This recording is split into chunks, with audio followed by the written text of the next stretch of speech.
Keep your mouth shut and your ears open. You've got to truly humble yourself every day and realize that one bad decision will be your last if it's the wrong one. Never stop learning. Learn and study a good arborist as much as possible.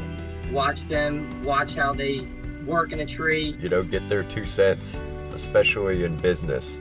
That's been the biggest challenge for me is finding out that a relative degree of skill will not carry me through, that I needed to be diligent as well about the business side of things.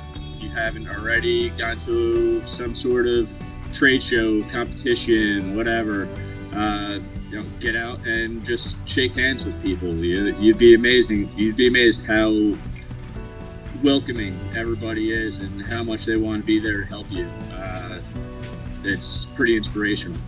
Don't just take one person's advice, Seek out as much information as you possibly can.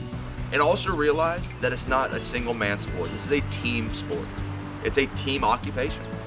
And how we interact with each other and how we make each other feel is just as important as how great you can climb and how wonderful you can rake. You gotta expose yourself to greatness.